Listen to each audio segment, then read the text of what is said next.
Next up in Mastery Meditation, we'll be moving on to Chapter 11, which is the second to last chapter in the book. It's a pretty big chapter. It essentially starts to summarize a lot of the things that he was talking about earlier in the book. So we will be diving pretty deep into this chapter. But then when it comes to Chapter 12, it's a pretty short chapter. I have like barely any highlights in there, so I might make one, maybe two videos max on that chapter, and then I'll follow that up with the final summary of my thoughts towards the book in general. But hopping into Chapter 11, which is titled The Great Expansion, I spent many years searching for the answers I am giving to you. My blind and often hopeless quest began almost as soon as I started studying meditation. I dared to ask, but how does this actually work? I kept asking everyone, and most of all, I wanted to unravel the riddle of the non-dual state. What is the secret of getting into Samadhi Union? It was Todd Murphy and Ian McGilchrist who finally confirmed the answer to me. If you don't become the ocean, you'll be seasick every day. All right, so next up, he starts talking about the left brain versus the right brain. Like a big part of this book is kind of trying to get at having us identify left with the left brain processes and more with the right brain. So here he summarizes what the left brain does. So it's responsible for words, memory and time, body mapping, and life hallucination. I feel like, those are pretty self-explanatory for the most part, except for the whole life hallucination thing. So we'll share a little bit on that. Studies performed on the effects of hallucinatory drugs found that the left temporal lobe was radically engaged by the users. This also happens to serve as a key part of your brain in everyday life. This correlation could lead researchers to believe that you are actually hallucinating your life. Whatever is deemed non-essential is minimized and deleted from your awareness. The saved information surfaces in the left temporal lobe, which forms your personal internal movie.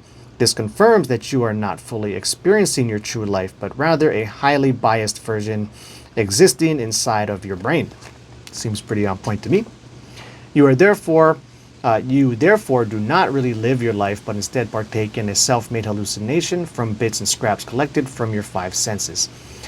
These are thrown together with your past experiences to form your personal movie on the screen of the subconscious. And then here's a cool part where he brings up out-of-body experiences, so I felt like I had to throw it in here.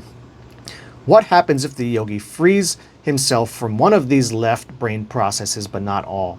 Then he will have an amazingly deep meditation, but not the full non-dual awareness. For example, if a yogi or dreamer has an out-of-body experience and he finds himself floating above his mortal form in a body made of light, then he has temporarily freed himself from the temporal hallucinations of being stuck in a body.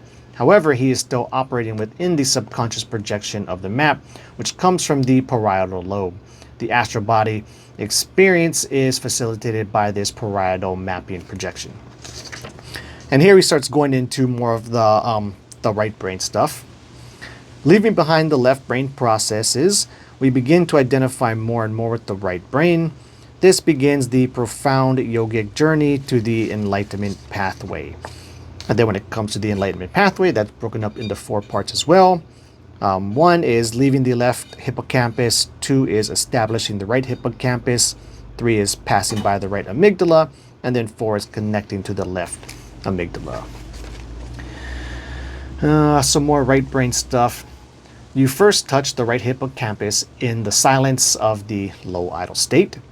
The resultant loss of constant words lets you slip away from the talkity-talk mind, allowing you to automatically gravitate towards the silent of the right hippocampus.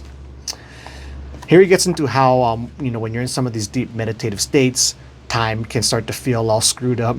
So the yogi will also begin to lose time. He will sit to meditate for what he believes to be just 5 minutes, only to discover that it has lasted 3 hours. Conversely, he may feel as if an eternity of peace has passed, only to check the clock and realize only, a few minutes passed. And while I definitely haven't gotten to that extreme end of it, I've certainly reached a point within the meditation where, time just seems to really fly by really quickly. Or, as far as it, normally when it's clicking on all cylinders for me, time will seem to go by really fast, where it feels like I was doing it for like 10 minutes, but like half an hour went by or something like that. But as far as for the other way around, I felt like I was in like an eternity of peace, then checked the clock and realized only a few minutes have passed. That's probably a little bit less common for me in just my personal experiences. But then again, getting to this whole, losing track of time thing just makes me think of all this, lucid dreaming, hypnagogic meditation stuff, because, you can absolutely start to lose track of time within those states. However, for me personally, I find that when I really am lucid, I tend to be pretty accurate with, the felt time pass within the dreaming state versus I get up, look at the clock and realize, hey, I was pretty accurate on that. And I guess the times that's really the most obvious to me is a lot of times when I'm having lucid dreams, especially if it's towards the morning, right? Is I'll wake up, I'll exert a little bit too much effort, wake myself up. I always glance at the clock when I do wake up, see what time it is, fall immediately back asleep, enter back into the same dream, or sometimes even a different dream, but, fall back asleep quickly, enter into another lucid dream, play around in there, feeling the dream breaking down, trying to keep it together. Finally, the dream goes ahead and breaks down.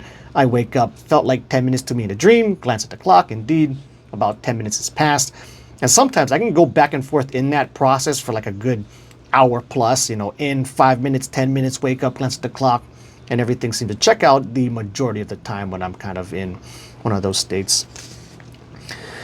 Here he talks about the left amygdala of bliss. The yogis say that the samadhi is truly correct only if the yogi engages in pure expansion while also experiencing bliss. So you got to kind of have the combination of the two to have this true non-dual state.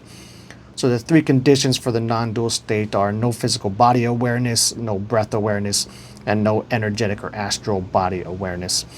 And so, at least for those first two, right, no body awareness, no breath awareness, well, that's just like the hypnagogic states and lucid dreaming states.